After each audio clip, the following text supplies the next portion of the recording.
Bueller. Times have changed since Ferris went to school, or didn't. But if he'd have taken his day off in Oregon in 2020... Hi, this is Ferris Bueller. He actually would have been marked present. Seriously, tonight, the impossible task of keeping attendance during remote learning. Here's the story. The references on this show are many things. Current is not usually one of them. I'm Dan Haggerty. Hi, this is The Story, where we do make more than just inside jokes and movie references. I promise you're going to see some news peppered throughout this half hour. In fact, I kind of want to start with some big news right now that might have slipped past you. Today is the last day to fill out the census. Now, if you're planning to do that on paper, those need to be postmarked by today, although you can fill it out online, which is really easy, until 2:59 a.m. Night owls, rejoice. It bears repeating the importance of taking some time to do this. The census determines how many representatives states send to Congress, and Oregon is expected to add an extra one after this year because of how many people have moved here, the growing population, and it helps to decide how billions of dollars in federal funds get distributed to local communities. So it's important. It's one of our duties, right, as people in this state and in this country. Take a few minutes, fill it out, send it in while there is still time. In the meantime, why don't we talk about our big story? Like yesterday, tonight's big story is all about remote learning, which apparently is a controversial opinion right now. I got this email after yesterday's show. Why, they said, when we are in the middle of an election season, are you spending your limited time on remote learning? Now, I think it is fair to say, between the pandemic and the election and racial justice protests, I mean, we could pick any of those things on any given night, and they could be our big story. And those are society-rattling issues. And they're influencing the world that our children will inherit. Now, whether or not they're equipped to handle that is something that should grab your focus just as much as the names on your ballot. For instance, do you know how Oregon schools are counting attendance right now? Imagine this.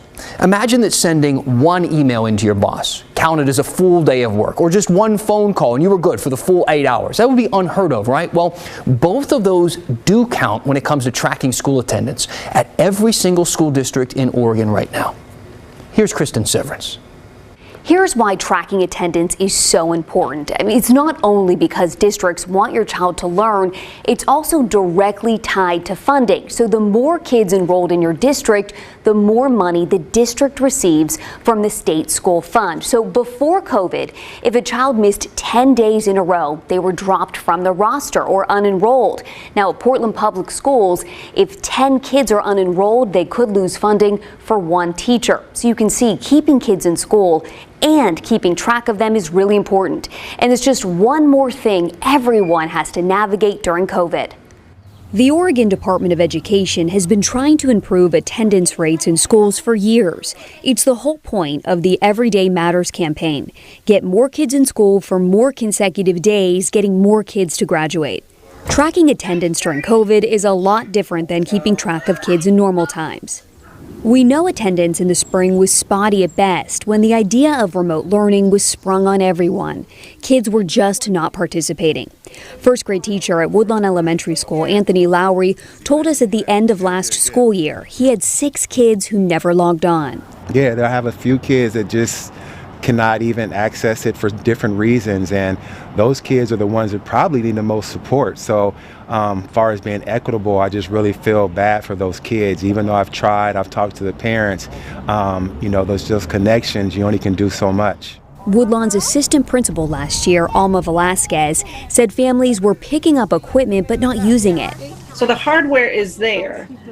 What's been trickier is the know-how in terms of how do I actually get on, and then the life circumstances that allow you to do that. The state did not require districts to keep track of attendance in the spring like they would if schools were open.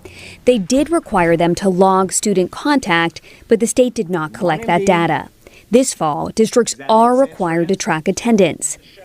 According to guidelines by the Oregon Department of Education, a lot of things count as attending school now. Participating in a video lesson, communicating with the teacher by phone or email, or doing an assignment. Based on those metrics, the Salem-Keizer School District had 91.7% attendance last week. They have more than 41,000 kids. The Beaverton School District had more than 85% attendance at the end of September. They have 41,000 students. And Portland Public Schools, with more than 46,000 kids, said 99% of students have engaged since school started. But again, that does not mean every student online learning every day. Yeah. Woodlawn principal Andrea Porter Lopez said attendance is much better than in the spring, when 60% of kids weren't logged on. Right now, 20 kids out of more than 320 haven't engaged yet. There's one student who joined today his class meeting for the first time, and it's almost the middle of October. But it has been just constant reach out to the families, supporting what they need, making sure they have internet access, making sure they know how to get on, coordinating the times, reinforcing the schedule. So it's a start, and we're just hoping for that start for every student. I'm Cristin, Severance, KGW News. Now look, keep in mind, I mean, this is all uncharted territory.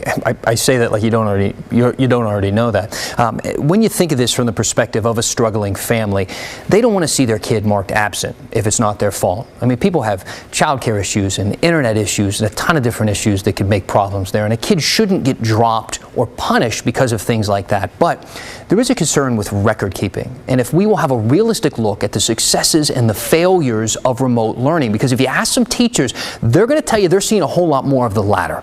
I talked with our Cristin today about a conversation she had with a teacher in Tigard who said remote learning was feeling sometimes like they were talking to air. And we're going to hear from Cristin in just a second. But first, here's that teacher in Tigard talking about the struggles facing his colleagues.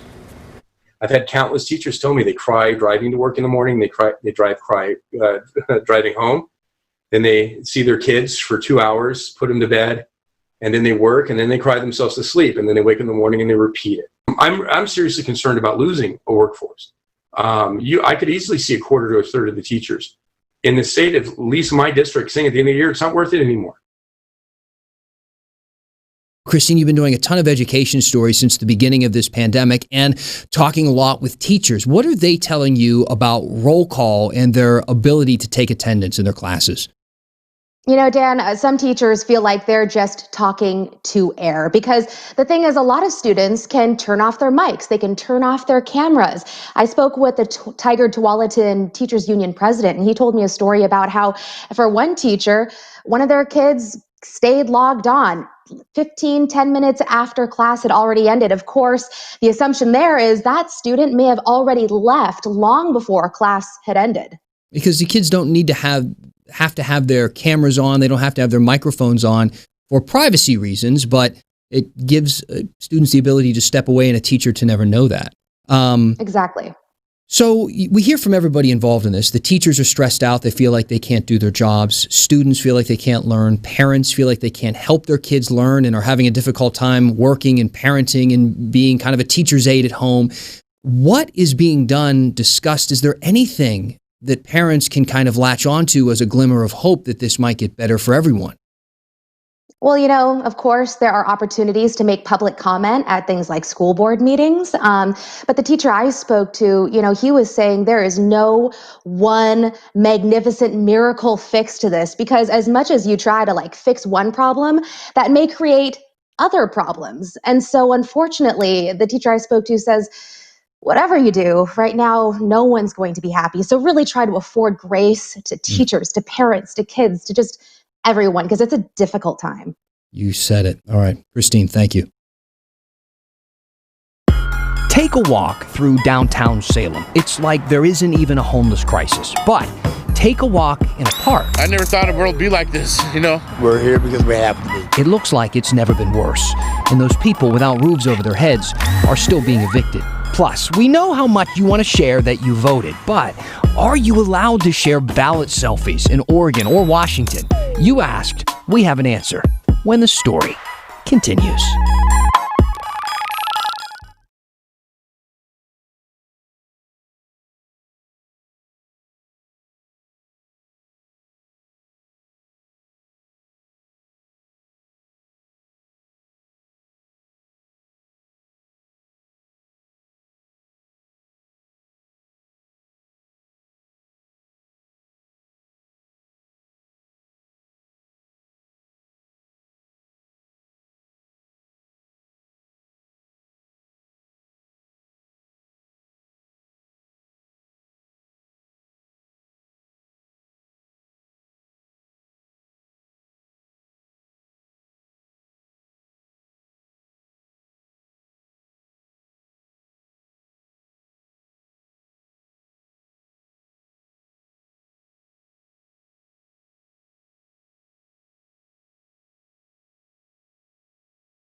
Welcome back to The Story. Thanks for hanging out with us, and thanks for talking to us. Continue to send in your questions and comments. You can email us at thestory@kgw.com, and as always, use Twitter and that hashtag #HeyDan. We spent most of our first segment talking about how insanely complicated schooling is during the pandemic. Now we want to shift to another huge topic, which is homelessness, and we're using one of your questions to get us started. A viewer named Karen wrote in recently and said, "Yesterday we drove to Salem, took the Market Street exit toward the Capitol. Please tell me how so many homeless are now under the freeway, even on the median from I-5 access. They were not there a few weeks ago."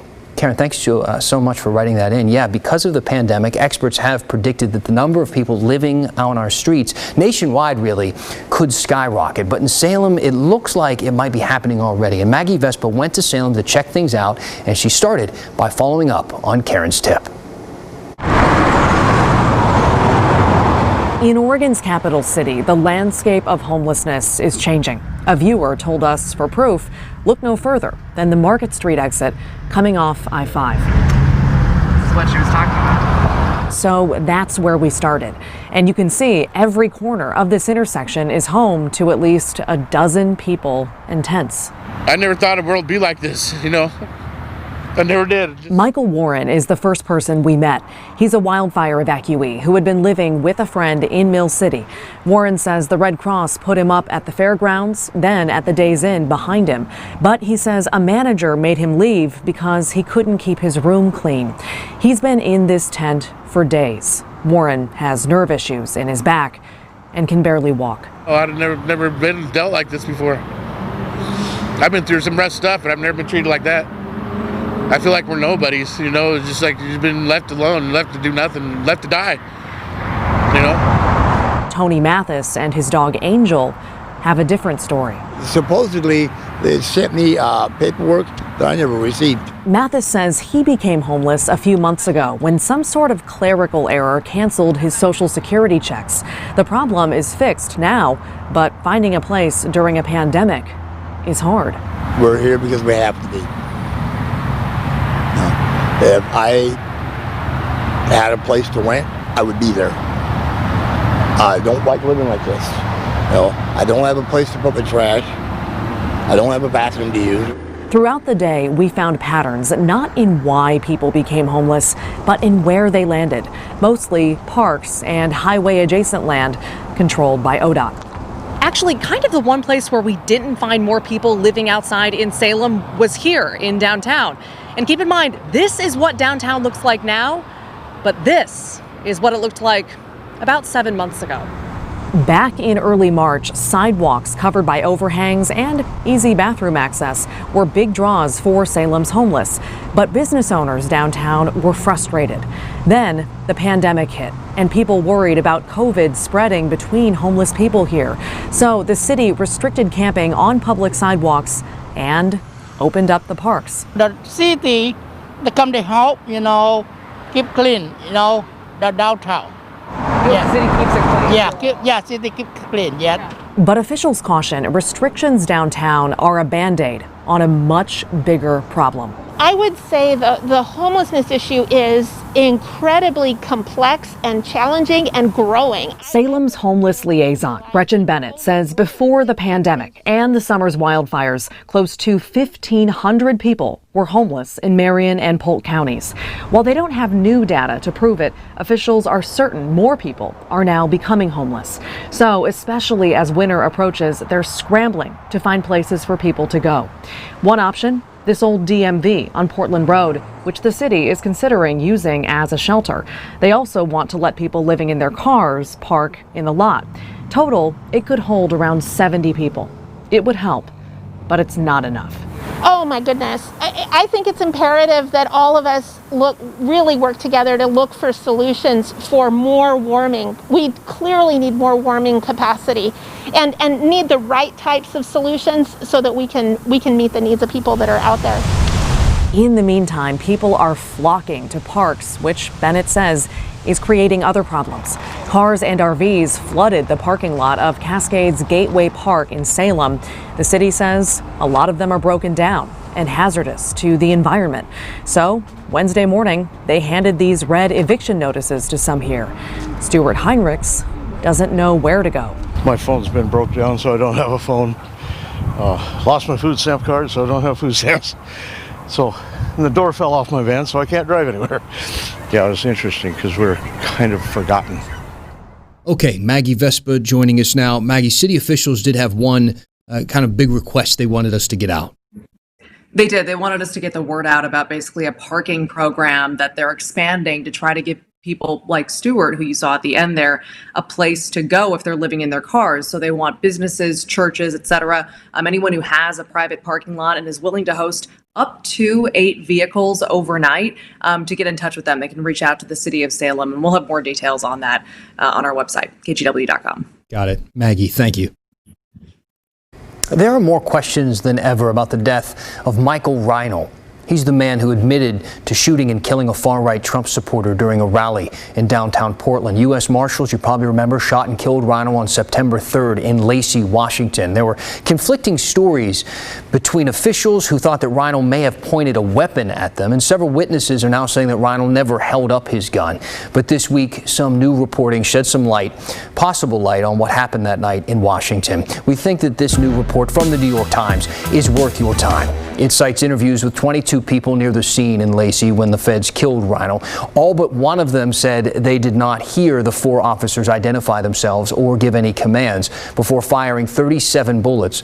None of the officers said that they saw Reinel fire, and no casings were found that matched his weapon. The Times reporting goes much deeper into all this, of course, and includes a video investigation of the scene up in Lacey. Again, we really think it is worth your time. This next one's for our friends in Washington. You know that measure 52% of you voted on last November to cap the price of car tabs at $30? Initiative 976. It was a really big deal at the time.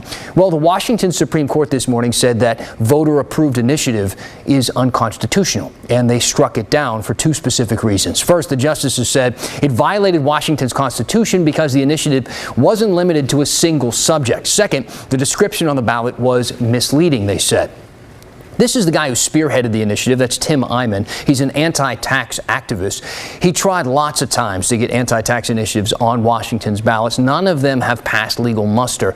Not just this time, every time. A judge had blocked Initiative 976 from going into effect until the Supreme Court could even weigh in. So it fell on Washington Attorney General Bob Ferguson to defend that initiative because it passed by the will of the people. Obviously, Ferguson wasn't successful there because the court shot it down today, but Ferguson isn't exactly taking the blame for this defeat in court. In fact, he is blaming specifically Eyman for writing a poorly crafted initiative that was impossible to defend, which leads us to tonight's quote of the day from A.G. Ferguson and the statement he sent out this morning saying Tim Eyman will, of course, do what he has done throughout this case, blame everyone but himself. All right, we got some feedback to share when we come back, but first, let me share a ballot selfie. Are those even allowed in Oregon and Washington? If you were wondering, we got the answer when the story continues.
Dominic Allen tweeted, "Hey Dan, are ballot selfies permitted in Oregon and Washington?" It's a great question because these are kind of controversial a little bit. It's a popular one every election season. People like taking pictures of themselves doing their civic duty.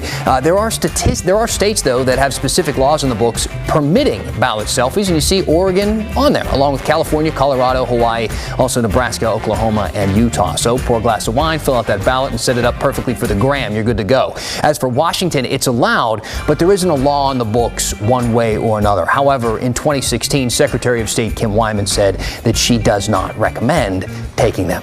And before I read some comments, one last plea, fill out your census tonight. It's the official last day to fill it out.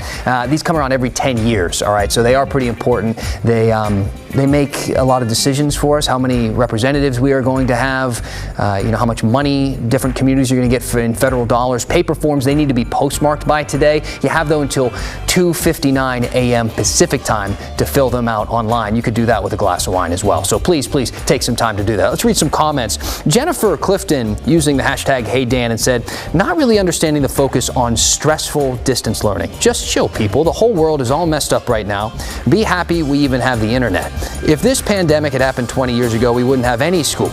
I love staying home with my kid, though." All right. I like the positivity. I get what you're saying. But this is very stressful, and it should be, because I think everybody has this sense that it could be better, or it needs to be better, that our kids, we don't want our children to fall behind. And coming up with solutions when nobody seems to have the right one or an obvious one is going to be stressful and uncomfortable, but it doesn't mean that we should shy away from it. We should encounter it and deal with the discomfort and try and do that for our children, because they're not going to be able to do it without us. This is up to us. And with that said, I got another email from AJ. "My wife is a high school special education teacher, and on top of teaching, she also has modified lessons for other teachers' classes for her students to be able to participate in some of the general education classes." It goes on, but he basically said one of the students in her classes today got overwhelmed during one of the Zooms, and that the teachers are absolute heroes. I do think that we need our teachers right now more than ever, and I think we need to listen to their concerns and to be able to understand the difference between what they're feeling is personal stress and what it is that the stress they're feeling is possibly for the kids that they're trying to educate and do well by. So we're going to keep covering those stories. I mean, on the ballot right now, there is an initiative for free preschool in Multnomah County. And in that, there's scientific evidence showing the importance of preschool, not just for that child and his or her success in life, but for future generations. So these little moments in kids' lives and what they learn and the education that they get is very, very important. And that's why these are lead stories for us here on The Story. Keep reaching out. The Facebook post I did about this tonight has like 80 comments already tonight. So a lot of people are weighing in, and it's smart, educated stuff. Good ideas on there. So if you have one, hop on and let me hear it. In the meantime, that's The Story for tonight. I'll see you back here tomorrow.